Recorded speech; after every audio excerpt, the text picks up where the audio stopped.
غزہ میں اب حالات کیسے ہیں؟ کیا کچھ غزہ میں چل رہا ہے؟ کیونکہ حالیہ دنوں غزہ کی جو تصویریں آ رہی ہیں وہ دل دہلا دینے والی ہیں، اور خاص طور سے غزہ میں جنگ بندی کے بعد اب حالات کو آخر پٹری پر کیسے لایا جائے۔ اور اس کے علاوہ آپ دیکھیں کہ غزہ میں جنگ بندی تو ہوئی لیکن جنگ بند نہیں ہوئی۔ جنگ بندی کا اعلان ضرور کیا گیا لیکن اسرائیل کی طرف سے حملے لگاتار کیے جا رہے ہیں۔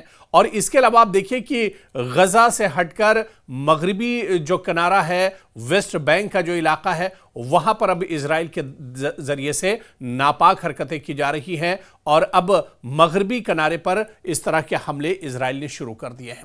لیکن غزہ میں اب حالات کیسے ہیں؟ سبھی لوگ یہ جاننا چاہتے ہیں کہ 2 سال تک جس زمین پر جنگ ہوتی رہی، 2 سال تک جہاں پر لگاتار بارود برستا رہا، جہاں پر ایئر اسٹرائک ہوتا رہا، جہاں پر بم گرائے جاتے رہے، وہاں پر اب 2 سال کے بعد اور جس طرح سے ٹرمپ پیس معاہدے کے بعد آخر اب غزہ میں حالات کیسے ہیں؟ غزہ میں کیا کچھ چل رہا ہے؟ غزہ میں کیا کچھ کرنے کی ضرورت ہے؟ اور جو غزہ کے لوگ ہیں جب اپنے گھروں کو لوٹ رہے ہیں تو کس طرح سے اب وہ ان کی زندگی پٹری پر لوٹ سکتی ہے؟ یہی تمام چیزیں ہم سمجھنے کی کوشش کریں گے۔ دراصل جنگ بندی کے بعد جب پہلی بار دنیا نے غزہ کی تازہ تصویریں دیکھی تو دنیا حیران رہ گئی۔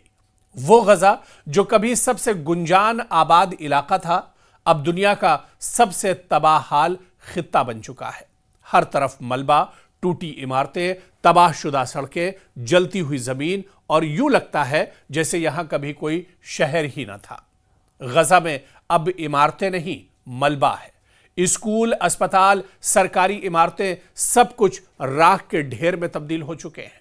لاکھوں لوگ بے گھر ہیں، ہاتھوں میں تھوڑا سا سامان، آنکھوں میں خوف اور مایوسی، اور یوں لگتا ہے جیسے انسان نہیں، ملبے میں ڈھکے کسی تباہ شدہ سیارے کے واسی ہوں۔ لیکن سوال یہ ہے کہ اتنے لاکھوں ٹن ملبے کا آخر کیا کیا جائے گا؟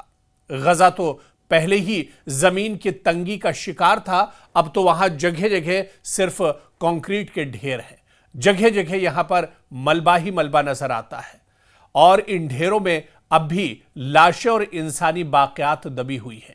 ان کو صاف کرنا، اٹھانا، ٹھکانے لگانا صرف ایک ملک کا نہیں بلکہ پوری دنیا کا ایک طرح سے یہ امتحان ہے۔ دنیا بھر سے امداد اور ڈونیشنز کے وعدے شروع ہو گئے ہیں، ڈونرز کانفرنسیں ہوں گی، کھاتے کھلیں گے، وعدے کیے جائیں گے، لیکن اصل مسئلہ صرف پیسہ نہیں۔ غزہ میں اصل چیلنج ہے سیاسی استحکام۔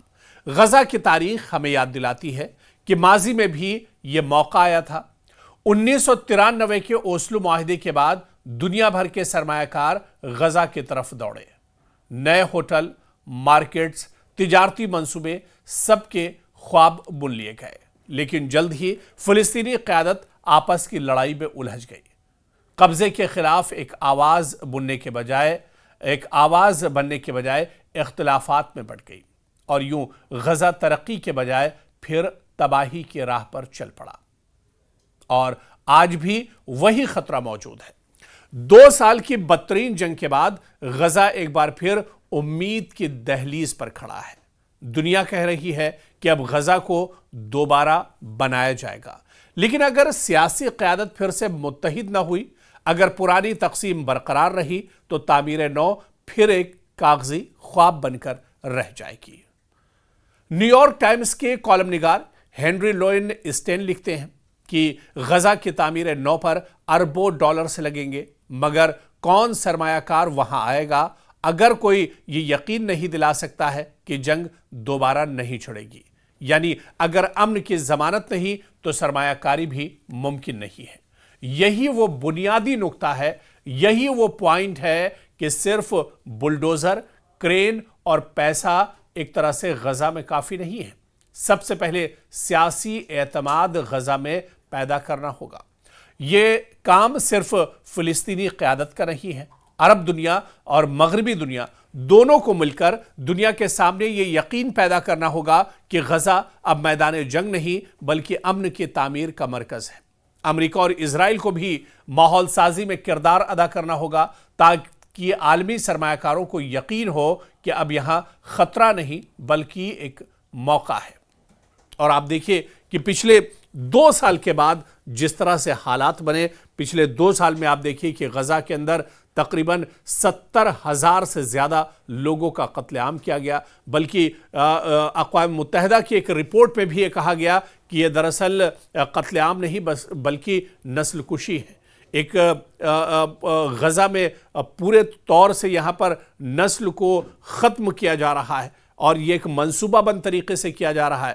یہاں پر صرف قتل عام نہیں ہوا ہے بلکہ نسل کشی کی جا رہی ہے، اور ایسے میں آپ دیکھیں کہ پورا کا پورا غزہ ایک طرح سے تباہ و برباد ہو چکا ہے۔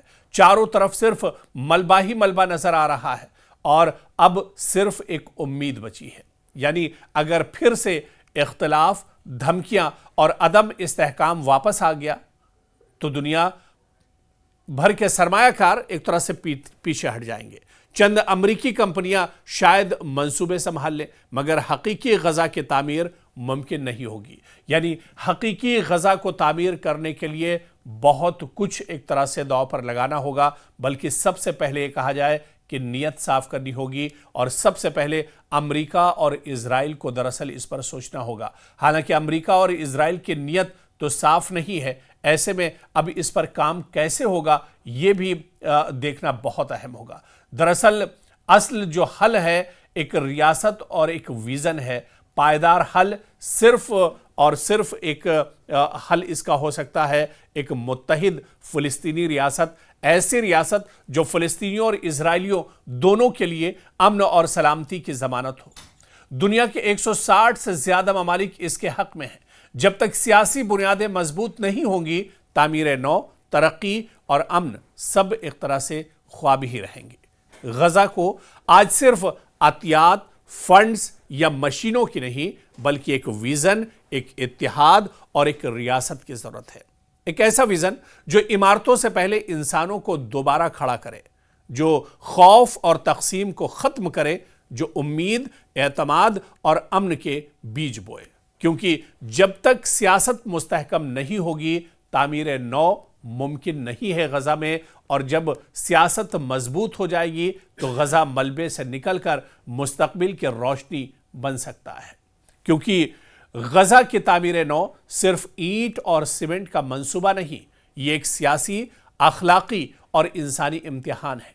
اگر قیادت متحد ہو گئی تو غزہ دوبارہ زندہ ہو جائے گا، غزہ دوبارہ ایک طرح سے کھڑا ہو سکتا ہے۔ حالانکہ اس میں بہت لمبا وقت درکار ہوگا، جتنی تباہی ہوئی ہے، جتنا قتل و غارت گری ہوئی ہے، اسے بسانے میں ایک لمبا وقت لگے گا۔ لیکن اگر ارادے مضبوط ہوں گے، نیک نیتی کے ساتھ یہ کام کیا جائے گا، اور اخلاق کے ساتھ اگر یہ کام کیا جائے گا، اگر قیادت متحد ہوگی تو غزہ دوبارہ سے ایک طرح سے کھڑا ہو سکتا ہے، اور غزہ پھر سے ماضی کی جو چکا چوند تھی اور ماضی میں جس طرح سے یہاں پر زندگی چل رہی تھی، اسی طرح سے غزہ ایک بار پھر سے پٹری پر لوٹ سکتا ہے۔